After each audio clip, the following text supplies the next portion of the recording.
Welcome to the ProtoART. Be sure to like and subscribe for new content.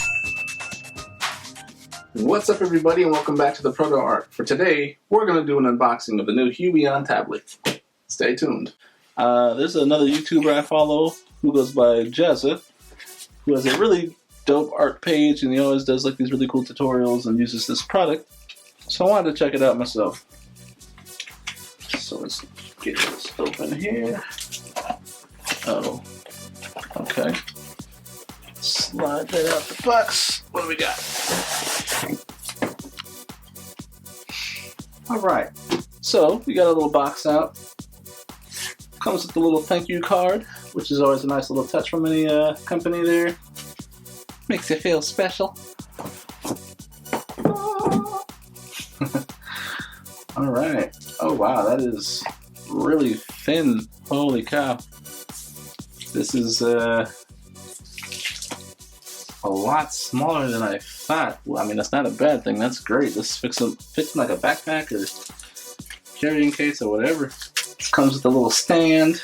Got your stylus. A little holder for it. Oh, with inside, there's more little nibs.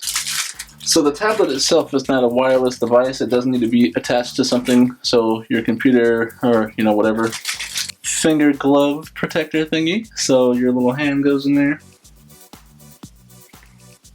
Whether you're a lefty or a righty. Slides on the tablet so you don't leave scuff marks, and it just makes it a little easier. Got a little driver download manuals if you need them. A little quick guide booklet. So here's the stand. It's a little metal casing, plastic base.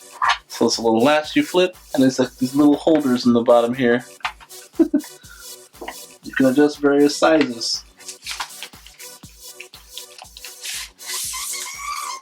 Nice like non-slip base. These little rubber deals in the side here. Boom.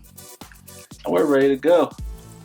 Unfortunately, it wasn't such a smooth transition as I would have wished. I have used other tablets in the past, like I have another Wacom tablet, and it wasn't such a headache like this. You just plugged it in and it worked.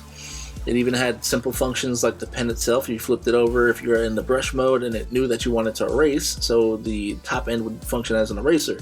Versus this required you downloading an additional piece of software, playing around with settings, making sure your monitor size is correct, and just, I felt like a completely unnecessary amount of steps that just was required for it just to do basic things. I had to take quite some time just to be able to get the mouse to scroll from one screen to the other, which is a little ridiculous. After I got that going though, like I got into the groove of things, kind of got a little loose with some of these drawings, and it was okay.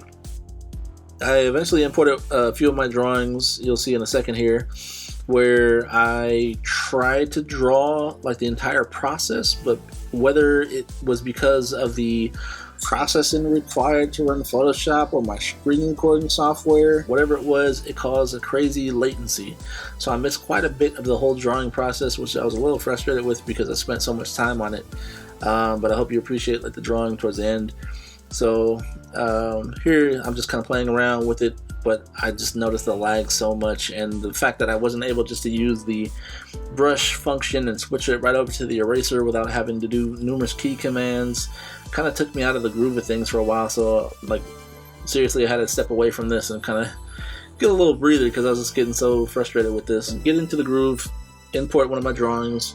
I tried tracing it, but like I said, the latency made it almost impossible to use. So I ended up just using the original line work by kind of extrapolating it from the drawing itself and just kind of coloring it in. Initially I went with something more bright, but the feel of it kind of felt more sci-fi and dark, so I ended up changing the entire color scheme.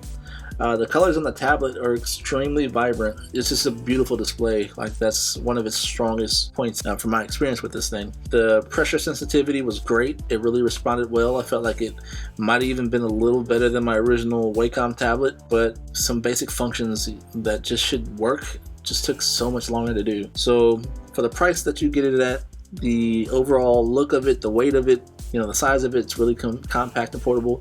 It's a great purchase. Don't get me wrong, it's a really great purchase. It's just like the headache of getting it set up and just simple functions that should just work that just don't. It was enough for me just to kind of wish I kind of waited a little longer and maybe even wait and invest in another Wacom tablet that had a display built into it. But that's just my quick review. Be sure to like, subscribe, and check out more from the ProtoART. ProtoART. ProtoART. What's up?